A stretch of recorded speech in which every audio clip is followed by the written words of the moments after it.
Assalamualaikum warahmatullahi wabarakatuh. Halo semuanya. Sebelumnya perkenalkan, saya Nili Zubal Azahra, NPM F0I024052 dari kelas 2B. Di sini saya akan membuat video objek 2 biopolifarmasi dengan kasus nomor 2. Di sini saya berperan sebagai apoteker dan dibantu dengan teman saya yang bernama Elsa Astamara, NPM F0I024088 sebagai pasiennya. Kemudian dibantu dengan teman saya satu lagi, yaitu Loni Iranda dengan NPM F0I024084 sebagai kameramen. Sebelum saya tampilkan videonya, apa sih yang dimaksud dengan biopolifarmasi? Bio itu adalah kegiatan yang dilakukan oleh apoteker untuk memberikan informasi yang akurat, mutakhir, dan tidak bias mengenai obat kepada tenaga kesehatan, pasien, maupun masyarakat. Tujuan bio itu agar obat digunakan secara rasional, aman, dan efektif. Sedangkan polifarmasi yaitu penggunaan lebih dari satu obat secara bersamaan oleh seorang pasien. Biasanya terjadi pada pasien dengan penyakit kronis, misalnya yaitu diabetes, hipertensi, ataupun jantung, yang menentukan beberapa obat sekaligus. Baiklah, itulah tadi penjelasan singkat mengenai biopolifarmasi. Selamat menyaksikan.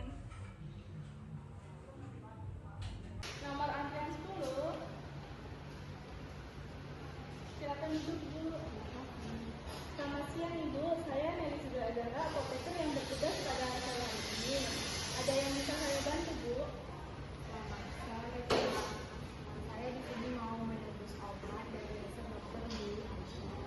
Boleh saya lihat resepnya, Bu? Untuk memverifikasi apakah benar nama Ibu Elsa, alamatnya di Jalan Museum, kemudian boleh saya tahu umur Ibu berapa? Ya, benar, Kak. Umur saya 56 tahun.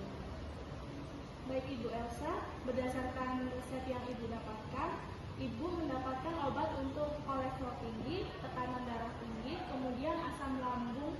Apakah betul itu, Bu? Ya, benar. Kadang saya merasa pusing kalau tekanan darah saya naik. Baik Bu, sebelum saya jelaskan obatnya, boleh saya tahu apakah Ibu sedang merasakan keluhan seperti nyeri otot, lemas, atau pusing akhir-akhir ini? Iya, Kak. Akhir-akhir ini saya merasa badan lemas. Kemudian itu saya pikir karena kerja di rumah saja. Oh, baik Bu. Keluhan seperti itu memang biasa.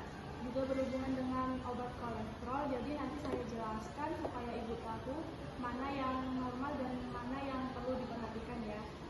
Saya ambilkan obatnya terlebih dahulu ya, Bu.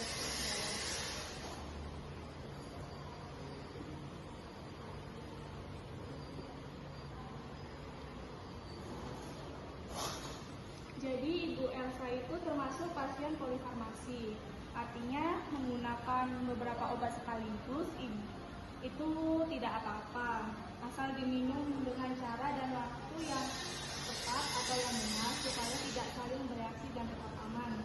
Mari saya jelaskan satu persatu obatnya ya Bu.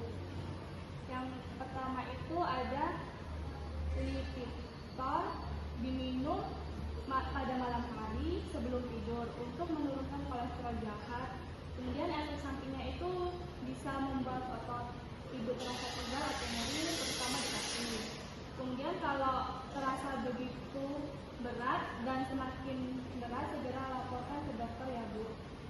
Jangan diminum obat Lipitor ini, jangan diminum bersamaan dengan obat gemfibrozil. Beri jaraknya minimal 6 jam. Kemudian yang kedua itu ada obat gemfibrozil. Nah, ini diminum 30 menit sebelum makan pagi dan sore untuk menurunkan lemak darah. Efek sampingnya bisa mual atau perut terasa penuh. Jadi sebaiknya obat gemfibrozil diminum dengan sedikit makanan ringan kalau perut kosong terasa tidak nyaman. Kemudian yang ketiga ada hidroklorapiazid.